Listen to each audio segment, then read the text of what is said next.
Formation, mind mapping décision. Pour esprit rebelle ou malin? Vous pensez que les managers qui utilisent des feutres de couleur en réunion sont des rebelles? Trompez-vous. En 15 ans, avec mind mapping décision, j'ai vu passer en formation plus de 1500 de ces rebelles et aujourd'hui, leurs entreprises les courtisent comme jamais. Ils sont qualifiés d'éveillés ou encore de malins. J'ai identifié 3 traits cachés de ces leaders qui mènent autrement leurs projets en entreprise. Grâce à ces observations et suivis de formation, je vous dévoile dans cette vidéo les schémas, les signatures de ces esprits mappeurs, ce qui les rend vite indispensables. Non, définitivement, ils ne sont pas ces rebelles que certains redoutent. Ils sont plutôt des passeurs, des traducteurs, des facilitateurs. Ce sont des talents qui se connaissent mieux et s'assument, de vrais rebelles utiles. Je vous dévoile ma méthode pour passer d'une pensée linéaire encore dominante à une pensée associative, plus libre, plus vivante. Il n'a jamais été aussi important de comprendre comment votre cerveau fonctionne, travaille et apprend réellement. Je creuserai ensuite les impacts pour vous-même, pour votre entreprise, et je vous inviterai à estimer votre profil de bon rebelle. Et enfin, je terminerai en détaillant comment ces compétences en pensée visuelle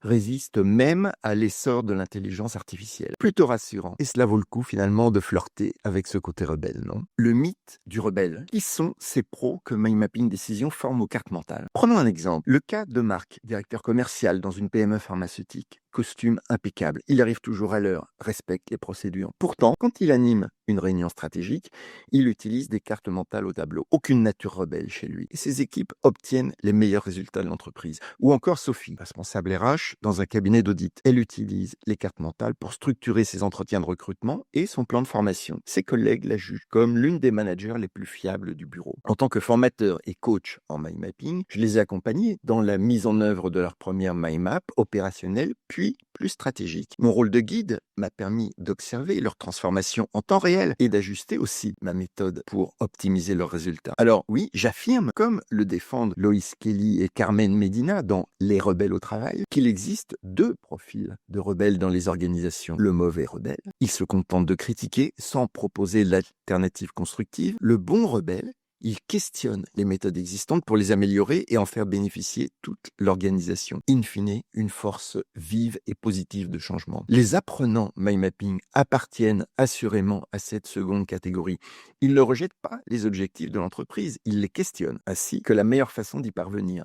Ils donnent du mouvement, du rythme. Quand ils voient une réunion qui tourne en rond ou un projet qui bloque, ils proposent de restructurer la discussion avec une approche visuelle pour identifier les vraies causes des problèmes. Ils facilitent. Cette attitude constructive se manifeste de plusieurs manières. D'abord, ils écoutent et posent des questions autrement. Au lieu de demander « qu'est-ce qu'on doit faire ?», ils demandent plutôt « comment peut-on voir ce problème différemment ?»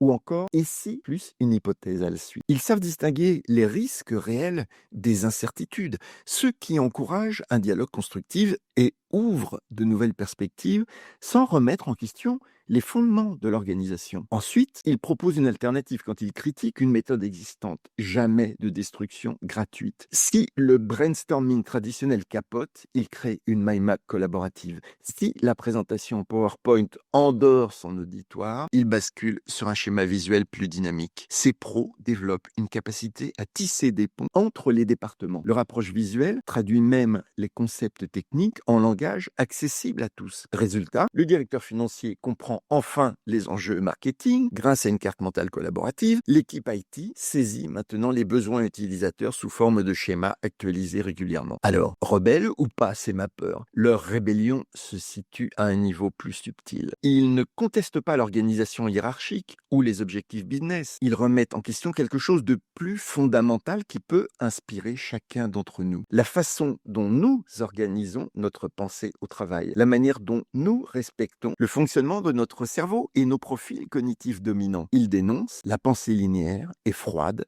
comme seule option valable pour résoudre des problèmes complexes. Cette approche dérange parfois, c'est vrai. Certains collègues se sentent perdus face à leur carte mentale colorée. D'autres managers trouvent le méthode trop informelle, voire enfantine. Mais les résultats parlent d'eux-mêmes. Les projets avancent plus vite, se reconfigurent mieux, les équipes collaborent enfin, se sentent en sécurité psychologique et les solutions innovantes émergent plus naturellement. Voici la vraie nature de leur rébellion. Ils pensent autrement. Ils libèrent la pensée des schémas linéaires enfermants. Ils refusent de figer les idées dans des cases prédéfinies. Ils veulent bouger avec leur écosystème et non lutter contre jusqu'à l'épuisement. Ils préfèrent laisser les connexions se créer naturellement en respectant davantage cette nature humaine et le cerveau. Le niveau de contrôle change aussi.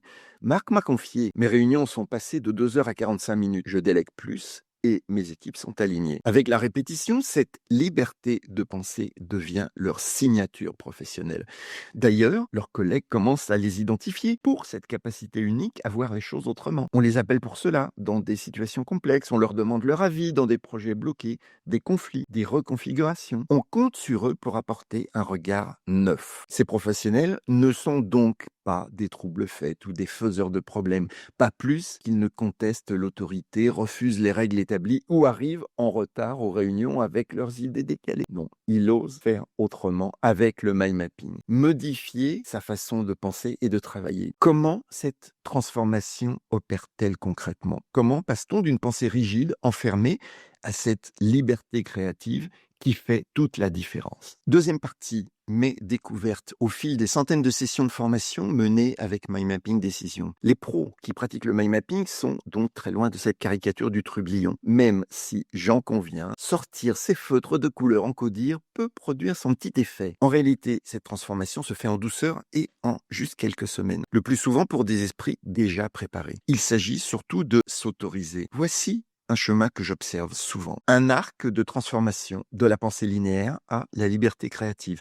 Ce parcours, je le connais bien pour l'avoir guidé chez des milliers d'apprenants étape par étape. Au début, je voyais arriver en formation carte mentale des cadres, des managers, des consultants avec ces traits de profil. Pensée plutôt rigide, approche compartimentée, méthode apprise à l'école peu remise en question, mais ils allaient bientôt passer d'une organisation séquentielle et un peu froide de l'information à un maillage dynamique. Ils venaient pour cela. Avant, ces managers stockaient des données. Ils les classaient dans des systèmes bien ordonnés. Ils les ressortaient quand on leur demandait. Dans un monde prévisible, cela peut fonctionner. Mais les projets deviennent plus complexes et ces solutions finissent par échouer. J'ai observé ces bascules et je les ai guidées pas à pas. En adaptant les pratiques de mind mapping et mon expertise à leur profil cognitif et leur réalité métier. Et 2 à 3 semaines plus tard, après la formation, j'avais des retours positifs très concrets. D'abord, ils découvraient l'outil tel un gadget, parfois sympathique. Ils dessinaient leur première carte mentale avec l'excitation d'un enfant qui joue. Et pour moi, c'est un signe très positif. Certains y voyaient même une façon de se démarquer avec un think different, plutôt agréable. Et très rapidement, quelque chose de plus profond s'installait. Ces professionnels voyaient différemment le monde des idées et des informations. Au lieu de les empiler en silos comme des briques, ils les connectaient tels des neurones. La force des liens entre les idées, les étiquetages, les groupements, clusters devenait leur credo et des solutions émergeaient de façon surprenante. Allez, l'exemple de Claire, directrice marketing que j'ai formée il y a 6 mois. Mon coaching individuel lui a permis de transformer ses brainstorming qui avaient quasi une allure d'interrogatoire. Le moment décisif, eh bien, quand elle a présenté sa stratégie marketing annuelle avec une mind map, une forte dimension d'inspiration et de guidance et ouverte aux contributions de ses équipes. Le défi était relevé. L'effet mind mapping touche déjà vos ressentis professionnels.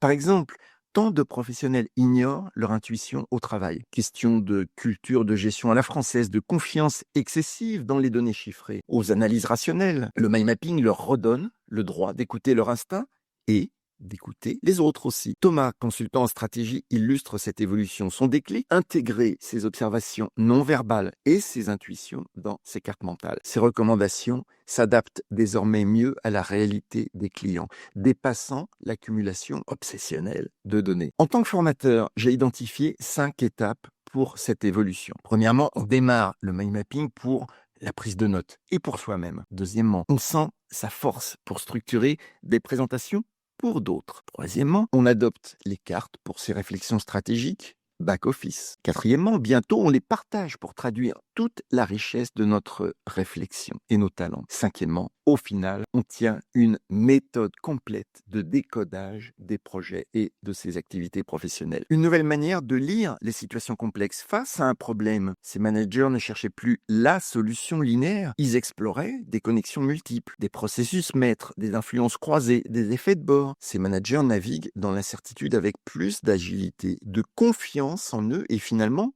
d'efficacité. Un univers professionnel plus riche et épanouissant. Couleurs, images, liens, spatialisation des informations aident effectivement à visualiser les problèmes d'une façon plus systémique et plus intuitive aussi. La méthode de pensée visuelle, c'est un engagement cognitif élevé pour un processus de réflexion dynamique et moins monotone. À ce point que j'ai vu chez certains stagiaires, après quelques mois, une transformation véritablement de leur identité professionnelle. Ces personnes émergeaient comme des acteurs créatifs reconnus par leurs collègues, avec cette capacité à voir les choses différemment et avec efficacité.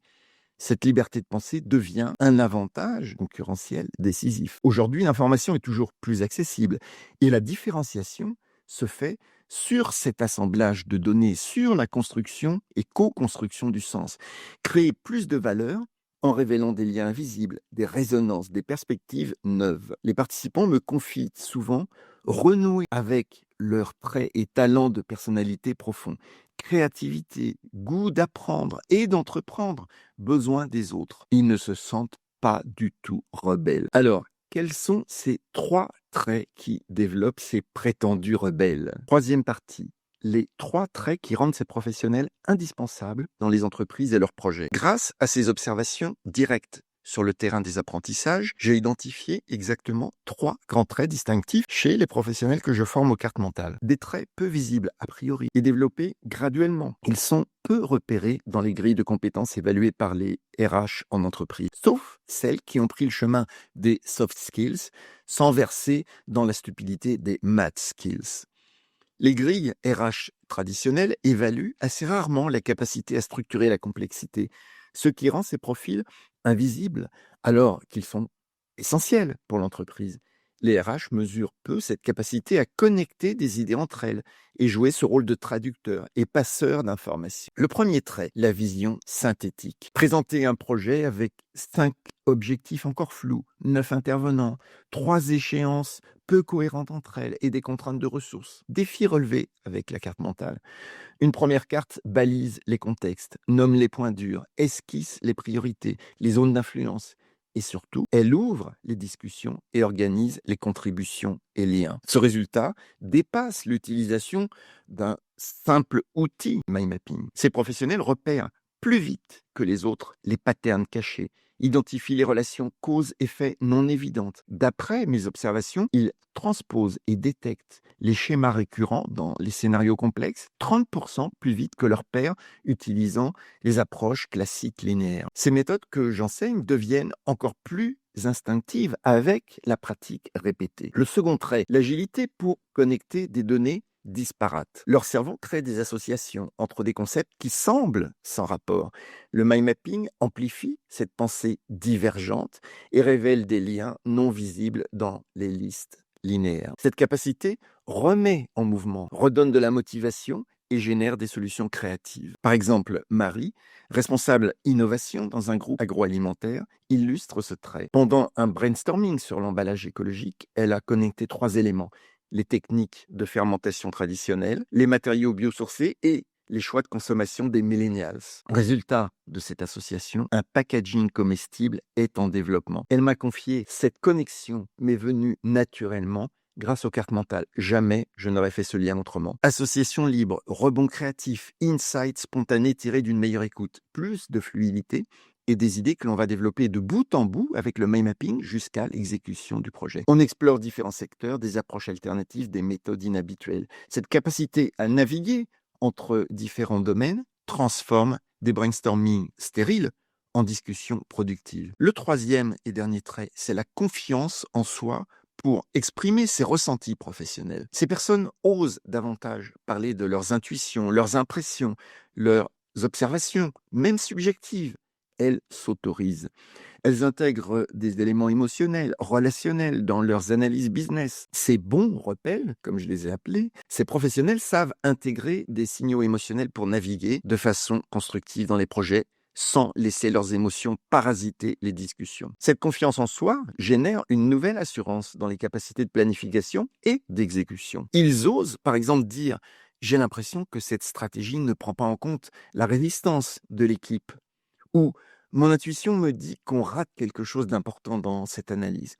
Ces observations subjectives révèlent souvent des angles morts critiques. L'exemple de David, directeur de projet IT, lors d'un déploiement logiciel, ses cartes mentales intégraient non seulement les aspects techniques, mais aussi ses observations sur la dynamique des équipes et les résistances non exprimées. Cette approche globale lui a permis d'anticiper des blocages que l'analyse purement technique n'avait pas révélés. Alors la bonne nouvelle, c'est que ces trois compétences s'entraînent, s'exercent et qu'elles s'alimentent mutuellement. Ce sont elles qui vont créer cette signature professionnelle très recherchée aujourd'hui. La structuration visuelle facilite les connexions créatives. Les connexions créatives nourrissent la confiance en soi et en ses habiletés. Les interactions productives avec les autres encouragent l'expression des ressentis de chacun et scellent ce qu'on appelle l'intelligence collective. Ces professionnels sont précieux dans les organisations. Ils transforment les processus de réflexion complexes en plans d'action bien plus clairs. Ils apportent une dimension humaine aux décisions business grâce à une meilleure écoute et l'expression des ressentis. Ils sont des pivots des enjeux d'accompagnement du changement, résolution de conflits, innovation collaborative et in fine, performance globale. Alors peut-être vous demandez-vous si vous possédez ces traits et comment ces compétences se traduisent concrètement en valeur pour l'entreprise. Nous voyons cela maintenant. Partie 4. L'impact du mind mapping, ce que gagnent vraiment les entreprises au quotidien avec ces profils formés. Avec plus de 1500 managers en formation mind mapping et les évaluations post-formation, je peux affirmer que le ROI des sessions dépasse souvent les attentes initiales des entreprises. C'est encore plus visible avec les sessions à distance qui sont plus courtes et échelonnées dans le temps. Prenons par exemple deux domaines où l'impact est souvent spectaculaire. La gestion de projet et la résolution des problèmes et des tensions dans ces projets. En gestion de projet, le changement est très visible. Sophie, par exemple, avant sa formation en tant que chef de projet dans une entreprise de services numériques, jonglait entre des tableaux Excel complexes, des présentations PowerPoint interminables et des réunions où personne ne comprenait véritablement les enjeux. Ces équipes travaillaient en silo, les dépendances entre tâches restaient floues, les talents n'étaient pas toujours très bien affectés. Avec sa formation Mind Mapping, Sophie a adopté une approche structurée, permettant de relier une carte mère qui représente l'ensemble de son portefeuille de projets avec des cartes filles. La carte supérieure, carte mère, présente la vision globale, objectifs, contraintes, opportunités, parties prenantes, et les cartes filles détaillent les séquences opérationnelles de chaque projet, tâches, échéances, jalons, ressources allouées. Cette structure visuelle permet à chaque membre de l'équipe de comprendre immédiatement sa contribution au projet global et aussi les interdépendances avec les autres projets. Des zooms avant-arrière entre cartes qui permettent d'agir en gardant toujours à la vue le contexte spécifique du projet. Résultat, une réduction de 20% du temps perdu en réunion. Les informations circulent mieux, les décisions se prennent plus rapidement avec des modes de coordination indirects et les équipes restent mieux alignées. La résolution de tensions, de conflits dans les projets illustre aussi cette transformation. Marc, directeur commercial, faisait face régulièrement à des tensions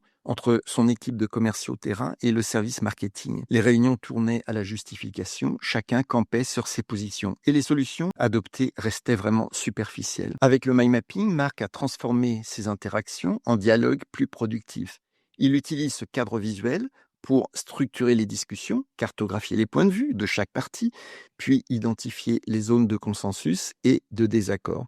Enfin, explorer les voies et les solutions possibles. Cette méthode du mind mapping favorise l'empathie et la compréhension mutuelle en rendant visibles les logiques de chacun. Chacun se sent écouté et devient beaucoup plus acteur. Cette évolution réduit le stress organisationnel et chaque terrain déminé de cette façon en amont prépare des succès plus nets des projets. L'efficacité personnelle profite aussi de cet ensemble. Les membres de l'équipe organisent mieux leurs pensées et leur temps. L'organisation personnelle reste connectée au cycle de vie des projets clients avec les cartes mentales évolutives. La capacité d'apprentissage progresse. La pensée critique également par rapport à la qualité des décisions. Le mind mapping permet d'explorer visuellement les relations entre les différents éléments d'un problème, vers une compréhension globale. Et dans le monde où l'intelligence artificielle bouleverse et va bouleverser encore plus les métiers traditionnels, ces compétences ont une grande valeur. Et nous allons justement parler de l'IA maintenant. Partie 5. Le rempart contre les menaces de l'intelligence artificielle. Et si le mind mapping devenait votre meilleur allié? Imaginez, 40% des tâches seront automatisées par l'IA d'ici 2027. Cela pourrait bien représenter une opportunité majeure. Pourquoi cela? L'IA ne pourra jamais reproduire toute l'intuition, la créativité, l'empathie humaine qui se joue avec l'approche mind mapping. L'IA excelle dans l'analyse de milliers de documents en quelques secondes. Elle identifie des schémas dans des bases de données, des bases de connaissances massives. Elle génère des corrélations statistiques. Les esprits humains entraînés au mind map savent comment exploiter ces résultats bruts en considérant ce que l'IA ne voit pas. Les résistances au changement, les tensions entre les équipes, les contraintes informelles, les dynamiques relationnelles complexes, les peurs non exprimées, ces signaux émotionnels et ces non-dits qui échappent encore aux algorithmes. La fluidité du cerveau humain constitue un avantage décisif. La compréhension intuitive du contexte, la sensibilité aux nuances, la capacité d'association libre sont placées dans ce flot et vous pouvez jouer, je vous l'assure, un rôle de traducteur entre la puissance brute de l'IA et les besoins humains. Et ce n'est pas un hasard si de nombreux outils IA, je pense par exemple à Notebook LM, intègrent aujourd'hui des mind maps pour mieux s'orienter dans la data. Les algorithmes identifient des corrélations, mais les mind mappers découvrent des causalités cachées. L'IA prédit des tendances, mais les mappeurs anticipent les réactions humaines face à ces tendances. Une intelligence augmentée qui devient un avantage concurrentiel décisif. En résumé, productivité plus 20%, conflit résolu durablement, décision plus claire, alliance avec l'IA. Mais avez-vous un profil compatible avec tout cela? 6e partie. Avez-vous le bon profil pour la pratique mind mapping? Il y a des signaux à considérer. Je partage souvent sur ce point en formation lors de coaching individuel ou d'ateliers. Ce point reflète une envie de progresser, mais aussi parfois une appréhension que je vous aide à dépasser maintenant. Les participants scrutent leurs collègues qui maîtrisent déjà les cartes mentales. Ils se demandent s'ils possèdent les mêmes aptitudes. Ils cherchent des indices, des signes confirmant qu'ils peuvent eux aussi réussir dans cette évolution. Mais ces indicateurs sont souvent cachés dans des comportements quotidiens, des réactions spontanées, des qualités relationnelles. Voici le premier révélateur. Votre tendance à questionner les méthodes établies. Participez à une réunion. Vous vous demandez pourquoi on procède toujours de la même façon alors que vous avez identifié des contextes qui changent, un processus à suivre et vous cherchez des alternatives. Cette habitude de challenger les approches conventionnelles indique une prédisposition forte. Deuxième signal important, votre frustration par rapport aux approches linéaires. Les présentations PowerPoint qui vous ennuient, les rapports trop formatés qui donnent l'impression de perdre l'essentiel. Cette impatience révèle que votre cerveau attend autre chose. Il cherche plutôt des connexions, des associations, des patterns, des schémas, plutôt que des séances logiques exclusives. Une frustration qui se manifeste aussi pendant vos prises de notes. Vous griffonnez dans les marges, vous dessinez des flèches, vous créez vos propres symboles visuels. Troisième trait distinctif, vous faites confiance à votre intuition et vous écoutez vos ressentis. Les vôtres comme ceux des autres. Une sensibilité aux signaux faibles qui vous guide dans votre recherche de solutions. Vous n'hésitez pas à exprimer vos impressions, même si elles semblent parfois subjectives. En réunion, vous partagez vos observations sur l'ambiance, les non-dits, les tensions. Une ouverture sur ces dimensions humaines et émotionnelles qui enrichit votre analyse des situations professionnelles. Thomas me le disait par ailleurs, je pensais que mes questions agaçaient mes collègues. En fait, c'était ma principale force. Alors si vous avez au moins 2 de ces signaux favorables, cela dit clairement votre compatibilité naturelle avec le mind mapping. La vraie question devient alors comment démarrer et transformer ce potentiel en avantage unique. Partie 7. Après la formation mind mapping, comment ancrer vos pratiques? 3 étapes simples. Il est profitable, évidemment, de vous former au mind mapping, mais tout ne se joue pas non plus en session. Voici comment faire. Première étape, pratique immédiate après la formation. Car les 3 semaines qui suivent la session sont décisives. Reprenez les cartes modèles remises en session, adaptez-les encore davantage à vos situations, visez des opportunités de ROI rapide pour votre motivation. Par exemple, Des notes en rendez-vous client, c'est idéal pour cela. Je vous donne de nombreuses pistes pendant la session. Commencez par remplacer aussi vos listes de tâches par des cartes simples, type ma semaine de travail. Gardez bien cette logique de mots-clés, utilisez des symboles, intégrez des couleurs. Différenciez visuellement les contextes, les degrés d'influence, les temporalités. Deuxième étape, appropriation et extension du périmètre. Personnalisez au maximum vos cartes, partagez-les en équipe, développez vos propres codes visuels, créez cette signature cognitive et visuelle. Partagez vos cartes en session collaborative où chacun va contribuer. Vous développerez cette compétence de leadership avec le côté facilitation. Les discussions deviennent plus productives, les décisions plus claires, les projets mieux structurés. Révisez vos cartes. Les cartes mentales évoluent avec votre compréhension. Elles doivent rester vivantes, s'enrichir avec de nouvelles informations. Ainsi, le périmètre grandit. Enfin, troisième étape, portez attention à l'observation des progrès réalisés. Voyez la rapidité avec laquelle vous créez vos cartes. Maintenant, vous structurez des problèmes complexes en quelques minutes. Cette fluidité indique que l'outil devient intuitif. Mesurez aussi la reconnaissance chez vos collègues. Ils commencent à vous demander conseil sur l'organisation d'un projet. Ils sollicitent votre aide pour animer une réunion. Cela confirme que vous générez de la valeur pour l'entreprise. Ajustez votre approche selon les retours que vous recevez, expérimentez et persévérez. Les bénéfices se révèlent exponentiels avec la pratique régulière. Surveillez aussi l'évolution de votre confiance en vous en situation professionnelle. Vous intervenez plus facilement dans les discussions complexes, vous proposez des solutions avec plus d'assurance, votre posture professionnelle change. Un engagement dans lequel My Mapping Décision vous guide. Récapitulons. Vous avez découvert comment transformer votre différence en avantage concurrentiel. Comment passer de manager ordinaire à rebelle positif. Indispensable. Comment résister à l'IA en développant votre intelligence visuelle unique. Alors, ne restez pas spectateur de la transformation en cours, faites-la vôtre. Et rejoignez dès maintenant cette chaîne ou nos ateliers My Mapping gratuits. Les liens sont en description. Partagez la vidéo et dites-moi en commentaire quel rebelle positif vous allez devenir. À bientôt. Au revoir.